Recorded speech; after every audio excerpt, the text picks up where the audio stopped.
Ya, bratishka, basharanga nima bo'ldi?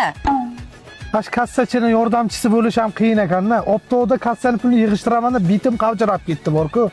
Uka, diqqat bo'lma, bugun kechqurunga hammalari pulni diqqatlatib qo'yishadi. Men borman-ku, uncha-muncha erkak kassirlardan evlayman. Shunga men sizga shogird bo'lganman-da, yuring bo'pti. Opajon o'zi 2 kilo mana qaytalar joydan olib siz ko'rgani ketib keldim. Sal voqliroq kelib qolsiz, opajon.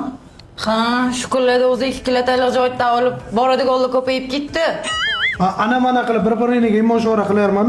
Familiyangiz nima edi? Sharifjon Hoshimboy. $500 ekan-a kassan. 2 kishilik qo'shilgan. 2 kishilik. Ha, opa bularga aytib qo'ying. Pul uchun, ovqat uchun borishmasa, o'sha yerda diydor g'animat hamma bir-biri bilan maza qilib o'tirish uchun. Bo'ldi, bugundan boshlab ovqat yeyiladi, kassan to'lanadi, ketiladi. Bo'ldi, davay. Bo'ldi. Yuring, opa ketdi. Va menga qaralaring, ustani muammolar juda ko'payib ketdi. Bugun kechqurunga kassani diqqatlab qo'ysin, aytib qo'ylaring, tushundilaringmi? Ha, Opa, o'ta seriyosniga qarlar. ben qarab tur. Men ham terrorizm bo'laman.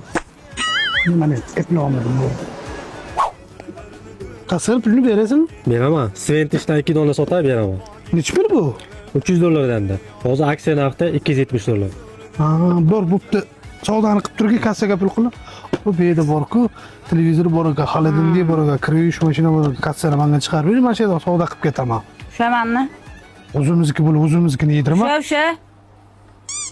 Obralarini ko'rday oboging, bizimlarni zo'riday oboging.